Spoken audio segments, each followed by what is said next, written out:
যদি করে ইন্ধন, তাকে অ্যারেস্ট করে নেবেন সঙ্গে সঙ্গে, সে যে দলেরই নেতা হোক। কোনো পুলিশ যদি করেন, আমি পুলিশকেও কিন্তু অ্যারেস্ট করে দেবো, সে যত বড়ই নেতা হোক। আমি কিন্তু কাউকে ছেড়ে কথা বলছি না। লোভ করা ভালো নয়, লোভ সম্বরণ করুন। এক্ষেত্রে লোকাল যারা আছে নেতা, পুলিশ, তারা সবচেয়ে বেশি দায়ী। টাকা দিলেই চাঁদা তুলবে আর ইচ্ছা মতো ডালা বসিয়ে দেবে, হকার নেতারাও কিন্তু এই আইনের মধ্যে পড়বেন, এটা মাথায় রাখবেন। আর দয়া করে হকার নেতারা চাঁদা তুলবেন না। গরিব লোকেদের কাছ থেকে পুলিশ আর হকারদের চাঁদা তোলা নেতাদেরও সবাইকে বলছি কনজেস্টেড হয়ে গেছে। গ্র্যান্ড হোটেলের অপোজিট কনজেস্টেড হয়ে গেছে, কর্পোরেশনের গায়ে পর্যন্ত হকার বসে গেছে। লোকাল কাউন্সিলররা চোখে দেখেও দেখে না। যেমন হাতিবাগান, রাস্তা নেই, রাস্তাটা দখল হয়ে গেছে। এতে আমাদের কাউন্সিলরদেরও অনেক দোষ আছে। তারা ভাবে দিয়ে দিলাম, টাকা কিনে নিলাম, মাসের চাঁদা পেলাম। আমি দেখছি ইদানিং একটা লোভ বেড়ে গেছে। ভাবছি আমি তো 2 বছর ওসি আছি, যতটা পারি করিনি। এবার থেকে যদি কোনো পুলিশ ইন্ধন দেয়, সঙ্গে সঙ্গে আমি তাকে সরিয়ে দেবো। আর যে ভালো কাজ করবে তাকে আমি পুরস্কার দেবো।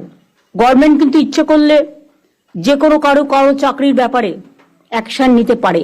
সেন্ট্রাল গভর্নমেন্ট অলরেডি 46 জনকে তাড়িয়ে দিয়েছে। আমি সে পথে যেতে চাই না, যদি আপনারা আমাকে কোঅপারেশন করেন। হকারদের যথেষ্ট ভালোবাসি। আমরা যেটা বলতে চাই সেটা হচ্ছে একটা সিস্টেমের মধ্যে চলতে, লক্ষ্য নয়। আমি হকারদের যথেষ্ট ভালোবাসি।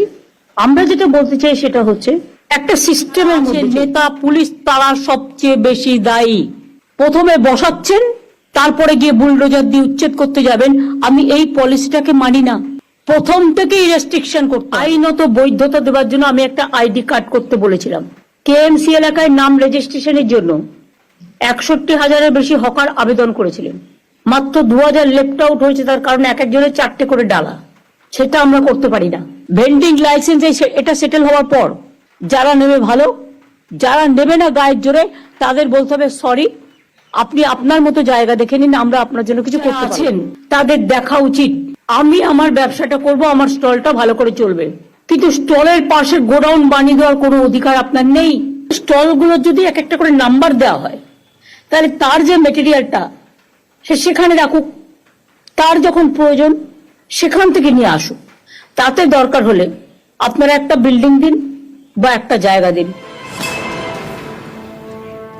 আমি গড়িয়ার যেটা বলেছিলাম সেটা হচ্ছে, আমি মিছিল করার দিন দেখলাম যে স্টল দেওয়া হয়েছে 4-5টা খোলা রেখে। এটা দেখতে ভালো লাগে, কিন্তু এটাও ফ্যাক্ট, বৃষ্টি আসলে তাদের পেছনের দিকটা ভিজে যাওয়ার সম্ভাবনা থাকবে। লোকে যাতে একটা সাইড দিয়ে কিনতে পারে, পেছন দিকটা আপনারা কিছু কালার স্কিম দিয়ে, নীল সাদা কালার স্কিম দিয়ে, বেশি হজবরল না করে, আপনারাই কর্পোরেশন থেকে ব্যবস্থা করে প্লাস্টিক দেবেন না। প্লাস্টিকে যে কোনো সময় আগুন জ্বলে যেতে পারে। কোনো একটা কিছু করতে হবে যেটা ফায়ার ফ্রি। ওয়েবেলের সামনে আর এনকেডি এর সামনে আর রাজারহাটে এত বিউটিফিকেশন করে দিলাম, লক্ষ লক্ষ লোক আসছে। হ্যাঁ, নিশ্চয়ই আইটির ছেলে মেয়েরা খাবার দাবারের জন্য যাবে সেখানে।